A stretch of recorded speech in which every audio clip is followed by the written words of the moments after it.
जय Shri Shyam. Welcome back to Kirda family. आज मैं आपके सामने बैसाख मास महात्म अध्याय 9 सुनाने जा रही हूँ। तो आप लोग जानते हैं बैसाख मास कितना पवित्र है। स्नान मात्र से हमारी सभी मनोकामना जो भी की भी होती है, इस जन्म की भी होती है, वो भी पूर्ण होती है। हमारे सारे पाप नष्ट हो जाते हैं। तो इसी तरह से हमने पिछले अध्याय में सुना था, सूत जी ऋषि जी को बताते हैं, मुनियों को बताते हैं ब्राह्मण और धर्मराज का संवाद। और अब हम आने वाले अध्याय में मैं अध्याय 9 में सुनेंगे कि धर्मराज बताते हैं पूजा के बारे में, और पीपल की पूजा की महिमा बताई गई है कि किस तरह से पूजा करनी चाहिए। और ये बताया गया है कि अब इसमें 3 प्रेतों का उद्धार बताया गया है इसमें। तो अब आगे सुनते हैं, पहले गणेश वंदना करते हैं। श्री वक्रतुंड महाकाय सूर्यकोटि समप्रभा निर्विघ्नं कुरु मे देव सर्वकार्येषु सर्वदा। गुरुदेव को नमन करते हैं। जय गुरुदेवाय नमः। ओम नमो भगवते वासुदेवाय। अब हम बैसाख मास अध्याय शुरू करते हैं। 9 यमराज से शुभ अशुभ कर्म जिनके द्वारा स्वर्ग नरक की प्राप्ति होती है, उन्हें सुनने के बाद शौनक आदि ऋषियों से सूत जी बोले, हे ब्राह्मण ने धर्मराज से पूछा, हे धर्मराज, बैसाख मास में प्रातःकाल स्नान करके एकाचर हुआ पुरुष भगवान माधव का पूजन किस प्रकार करें? आप इसकी विधि का वर्णन कीजिए। धर्मराज ने कहा, ब्राह्मण, पत्तों की जितनी भी जातियां हैं, उन सब में तुलसी भगवान श्री विष्णु को अधिक प्रिय हैं। पुष्कर आदि जितने तीर्थ हैं, गंगा आदि जितनी नदियां हैं, तथा वासुदेव आदि जो जो देवता हैं, वे सभी तुलसी दल में निवास करते हैं। अतः तुलसी सर्वदा और सब समय भगवान श्री विष्णु को प्रिय है। कमल और मालती का फूल छोड़कर तुलसी का पत्ता ग्रहण करें और उसके द्वारा भक्तिपूर्वक माधव की पूजा करें। उसके पुण्य फल का पूरा पूरा वर्णन करने में कोई भी समर्थ नहीं है। जो बिना स्नान किए ही देव कार्य या पितृ कार्य के लिए तुलसी दल तोड़ता है, तो उसका सारा कर्म निष्फल हो जाता है तथा वे पंचगव्य पान करने से शुद्ध होता है।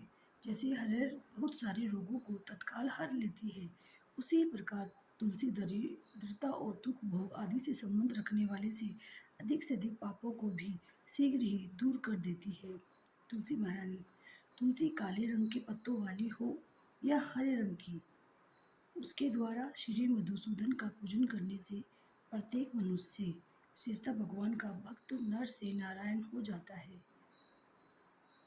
और जो पूरे बैसाख मास में तीनों संध्याओं के समय तुलसी दल से मधुअंता श्री हरि का पूजन करता है, उसका पुनः इस संसार में जन्म नहीं होता। फूल और पत्तों के न मिलने पर अन्न आदि के द्वारा धान, गेहूँ, चावल तथा जौ के द्वारा भी सदा श्री हरि का पूजन करें। तत्पश्चात सर्वदेवमय भगवान श्री विष्णु की प्रदक्षिणा करें। इसके बाद देवताओं, मनुष्य, पितरों तथा चराचर जगत का तर्पण करना चाहिए।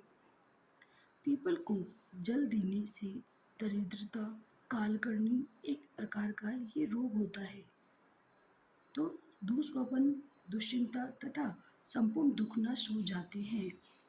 जो बुद्धिमान पीपल की पेड़ की पूजा करता है, उसने अपने पितरों को तृप्त कर दिया है, भगवान विष्णु की आराधना कर ली तथा संपूर्ण ग्रहों का भी पूजन कर लिया है। तो अष्टांग योग का साधन स्नान करके पीपल के वृक्ष का सिंचन तथा श्री गोविंद का पूजन करने से मनुष्य कभी दुर्गति को नहीं प्राप्त होता। जो सब कुछ करने में असमर्थ हो, वह या पुरुष यदि पूर्वोक्त नियमों से युक्त होकर की चतुर्दशी और पूर्णिमा तीनों भक्ति से विधिपूर्वक प्रातः स्नान करे, तो सब बातकों से मुक्त होकर अक्षय स्वर्गवासी रहे। जो बैसाख मास में प्रसन्नता के साथ भक्तिपूर्वक ब्राह्मणों को भोजन कराता है तथा 3 रात तक प्रातःकाल एक बार भी स्नान करके संयम और सोच का पालन करते हुए श्वेत या काले तिलों का मधु में मिलाकर 12 ब्राह्मण को दान देता है और उन्हीं के द्वारा स्वस्तिक वाचन कराता है तथा मुझ पर धर्मराज प्रसन्न हो इस उद्देश्य से देवताओं और पितरों का तर्पण करता है। उसके जीवन भर के किए हुए पाप तत्काल ही नष्ट हो जाते हैं। जो बैसाख की पूर्णिमा को मणिक मटका यानी जल की घड़ी पकवान तथा सुवर्ण दक्षिणा दान करता है उसे अश्वमेध यज्ञ का फल मिलता है। इतनी कथा कहकर सूत जी कुछ रुके, फिर पुनः बोले, इसके बाद यमराज ब्राह्मण को इस विषय में एक प्राचीन इतिहास कहा जिसमें एक ब्राह्मण का घने वन में के भीतर प्रेतों के साथ संवाद हुआ था। तो मध्य प्रदेश में एक धन शर्मा नामक ब्राह्मण रहता था, उसमें पाप का लेश मात्र भी नहीं था। एक दिन वह कुश आदि लेने के लिए वन में गया तो वहाँ उसने एक अद्भुत बात देखी कि उसे 3 महाप्रेत दिखाई दिए जो बड़े ही दुष्ट और भयंकर थे। ब्राह्मण धन शर्मा उन्हें देखकर डर गया। उन प्रेतों के केस उसके ऊपर को उठे हुए थे, लाल लाल आंखें, काले काले दांत और सूखा हुआ उनका पेट था। धन शर्मा ने उनसे पूछा, तुम लोग कौन हो? ये नरक किसी अवस्था तुम्हें कैसे प्राप्त हुई है? मैं भय से आतुर और दुखी हूँ, दया का पात्र हूँ, मेरी रक्षा करो। मैं भगवान विष्णु का दास हूँ, मेरी रक्षा करने में भगवान तुम लोगों का भी कल्याण करेंगे। भगवान विष्णु ब्राह्मणों के तेजी हैं, मुझ पर दया करने से वे तुम्हारे ऊपर संतुष्ट होंगे। श्री विष्णु की अलसी के पुष्प के समान श्याम वर्ण है, वे पीताम्बरधारी है, उनका नाम श्रवण करने मात्र से ही सब पापों का क्षय हो जाता है। भगवान आदि और अंत से रहित शंख चक्र गदा धारण करने वाले हैं, अविनाशी हैं, कमल के समान नेत्रों वाले तथा प्रेतों को मोक्ष प्रदान करने वाले हैं। मेरे गोविंद, यमराज कहते हैं, ब्राह्मण भगवान विष्णु का नाम सुनने मात्र से वे पिशाच संतुष्ट हो गए, उनका भाव पवित्र हो गया, वे दया और उदारता के वशीभूत हो गए। ब्राह्मण के कहे हुए वचन से उन्हें बड़ी प्रसन्नता हुई थी। उसके पूछने पर वे प्रेत इस प्रकार बोले। प्रेतों ने कहा, विप्र, तुम्हारे दर्शन मात्र से तथा भगवान श्री हरि का नाम सुनने से हम इस समय दूसरे ही भाव को प्राप्त हो गए। हमारा भाव बदल गया है, हम दयालु हो गए हैं। वैष्णव पुरुष हम का समागम निश्चय ही पापों को दूर भगाता है, कल्याण से संयोग कराता है तथा शीघ्र ही यश का विस्तार करता है। अब हम लोगों का परिचय सुनो। ये पहला कृतज्ञ नाम का प्रेत है, इस दूसरे का नाम विदेवत है तथा तीसरा मैं हूँ, मेरा नाम अविशाख है। मैं तीनों में से अधिक पापी हूँ। इस प्रथम पापी ने सदा ही कृतज्ञता की है, अतः इसके कर्म के अनुसार ही इसका नाम कृतघ्न पड़ा है। ब्राह्मण ये पूर्व जन्म में सुदास नामक द्रोही मनुष्य था, सदा कृतज्ञता किया करता था। कृतज्ञ वो व्यक्ति होते हैं जो किसी के द्वारा अपने प्रति किए गए सत्कार्यों को भूल जाते हैं, किसी का उपकार नहीं मानते हैं। उसी पाप से ये इस अवस्था को पहुंचा है। अत्यंत पापी है धूर्त तथा गुरु और स्वामी का अहित करने वाले मनुष्य के लिए भी पापों से छूटने का उपाय है, परंतु कृतघ्न के लिए कोई प्रायश्चित नहीं है। इस दूसरे पापी ने देवताओं को पूजन किए बिना ही सदा अन्न भोजन किया है। इसने गुरु और ब्राह्मणों को कभी दान नहीं दिया है, इसलिए इसका नाम विदेवत हुआ है। ये पूर्व जन्म में हरिवीर नाम से विख्यात राजा था। 10,000 गांवों पर इसका अधिकार था। यह रोष, अहंकार तथा नास्तिकता के कारण गुरुजनों की आज्ञा का उल्लंघन करने में तत्पर रहता था।